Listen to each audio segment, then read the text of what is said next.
History will be changed for bad, because if a war erupts, which all likelihood it looks like that, then this man he was butchered Palestinians. He has no right to talk about history.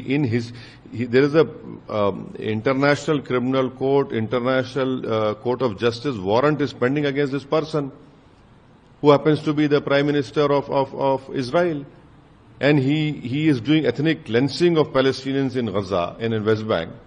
So the better he talks about history, but history will remember him as butcher of Palestinians. No, we are building the Chabar port in Iran. We are going to operate it for 20 years. That is, through that port, we'll be entering into other parts of Afghanistan. We have historic relationship with Iran. We have a strategic relationship with US also. I hope that our government would condemn this unilateral bombing of US, which is violation of international law, which is violation of UN Charter. It is violation of NPT. And I hope that the government will condemn this bombing of this Iranian nuclear plants which has happened today.